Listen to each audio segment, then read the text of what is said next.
අද අපේ කතාබහ කෙනෙක් මරුණට පස්සේ දවස් 7ක් ගිහින් මියගිය කෙනාගේ ආත්මයට සහනයක් ලබා දෙන්න, පින් අනුමෝදන් කරන්න, දානයක් වණක් කරන්න, හරියට සැලසුම් කරන්න කොහොමද කියන එකයි. ගෙදරක කෙනෙක් මිය ගියාට පස්සේ 7 දවසේ බණ කීම සහ පහුවදා දන් දීම අපේ සාම්ප්‍රදායික දෙයක්, සිරිතක්. 7 දවසේ ධර්මදේශනාව වෙනුවෙන් මියගිය පුද්ගලයාට ගෙදරින් පිට ගොක්කල ආවරණයක් හදලා ඒකේ පහනක් දැල්වලා ආහාර බඳුනක් තියලා ආරාධනා කරන එක සම්ප්‍රදායක්. එන්න ඇවිත් මේක කන්න, බණ අහන්න කියලා, පින් රැස් කරගන්න කියලා. අපේ විශ්වාසයක් තියෙනවානේ මරිච්ච කෙනාගේ ආත්මය දවස් 7ක් යනකම් ඒ අදාළ භූමිය සැරිසරනවා කියන එක. 7 දවසේ ධර්මදේශනය මියගේ ඥාතියා මුල් කරගෙන සිදුවෙන දෙයක් හින්දා ගොක්කොල ආවරණයක පහනක් දැල්වලා ඥාතියට බණ අහන්න, ඒ වගේම ආහාර පුද ලබා ගන්න මෙතෙන්ට ආරාධනා කිරීම තමයි අපේ සිරිත. ඒක මියගිය කෙනාට ඒ ආත්මයට ලබා දෙන ගෞරවයක්, අවස්ථාවක්. මේ වගේ තැන්වලදී බොහෝ දෙනා පුරුදු වෙලා ඉන්නවා ගිහින් බලන්න ආත්මය එනවද, දීලා තියෙන ආහාර ටික අනුමෝදන් කරගන්නවද, කොටසක් අඩු වෙනවද, මොනවද වෙන්නේ කියලා. ඒ මොන තරම් කතා ඇති. ලබා ගන්න කෙනෙක් හිටියොත් දෙන දේ සහ ලබා ගන්න එක අපිට පේනවා. ඒක දානය, දේව පූජා, බලි ආදිය කරනකොට පිදීම පමණයි දෙන එක විතරයි සිද්ධ වෙන්නේ. ඒක භුක්ති විඳින එක අපිට පේන්නේ නැහැ. මියගිය ආත්මය මේ ආහාර පුදිනවද නැද්ද කියලා අපි ඇස් අරගෙන බලාගෙන ඉන්නවා. සමහර තැන්වලදී ටිකෙන් ටික ආහාර අඩු වෙනවා. නොපෙනෙන බලවේගවලටත් පෙනෙන උදවියටත් ලබා දෙන දේ කුසල් තියනවා කියලා ආගම දහම උගන්වන්නේ.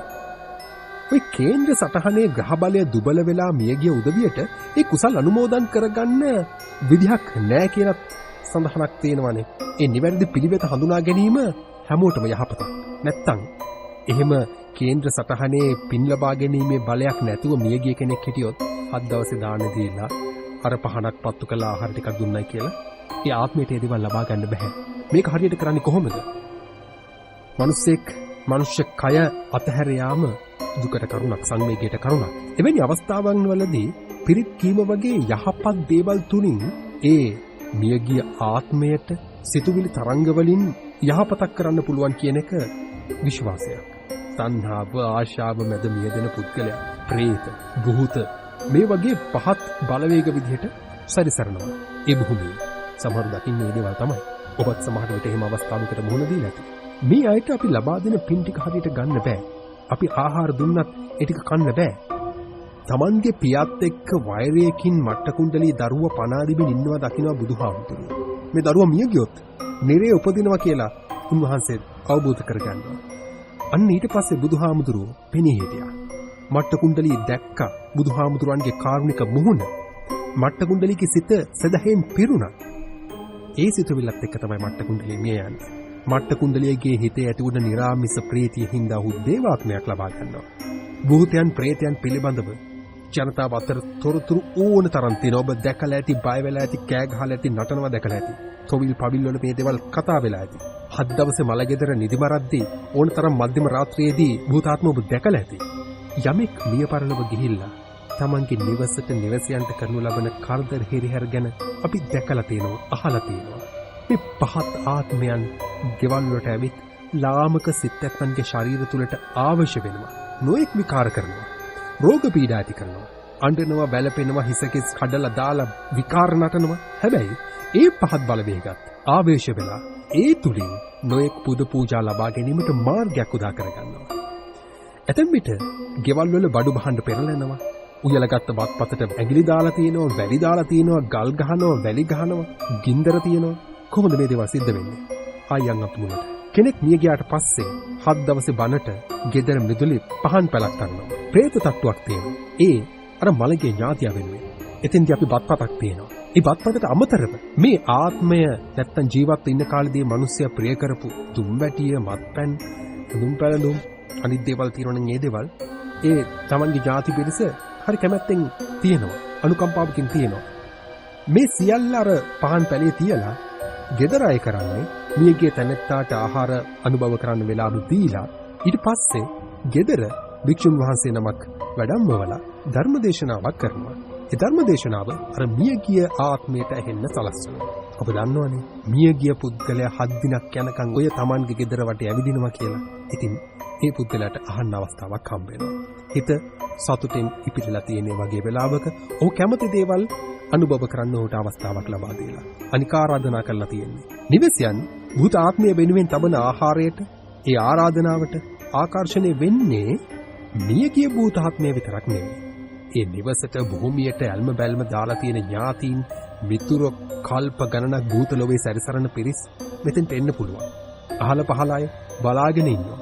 මියගිය තැනැත්තාට പ്രേත භූත ආත්මගත වූ ලෙස සලකා දන් දීම මියගිය කෙනාට එම ආත්මයේම ආත්මගත වීමට රුකුලක් වෙනවා. අනෙක් പ്രേත භූත පිරිස් මේ අයත් එක්ක වෙලා නිවැසියන්ගෙන් එවැනි පුද පූජා පිළිබඳව බලාපොරොත්තු ඇති කරගන්නවා. අන්න ඒක අපි හරියට අවබෝධ කරගත්තේ නැත්නම් අපි කරගන්න මහත් ව්‍යසනයක්. මළගේ ඥාතියාගේ 7 දවසේ බණට පහන් පැල ඇතුලේ පහනක් දල්වලා මළගේ ඥාතියා ඇතුළු එහි වසන සියලුම പ്രേත භූත කොටස් වලට ධර්ම දේශනාවට සවන් දෙන්න ආරාධනා කරන එක යහපත්. අපි ගොඩක් වෙලාවට පැල හදලා පහනක් පත්තු කරලා ආහාර ටික දුන්නට ධර්ම දේශනාවට ආරාධනා කරන්නේ නැහැ. ඒක කටින් කියන්න ඕනේ. කටින් කියලා ආරාධනා කරන්න ඕනේ මළගේ ඥාතියට Tamanගේ නෑ හිතවත්කම සඳහන් කරලා එන්න බණ ටික අහන්න පින් රැස් කරගන්න කියලා. ඒක අපි කරන්නේ නැහැ. අන්න එතන වරද්ද ගන්න.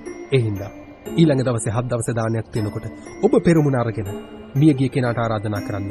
දැන් ආහාර ටික ඔබ ලබාගෙන අවසానයි.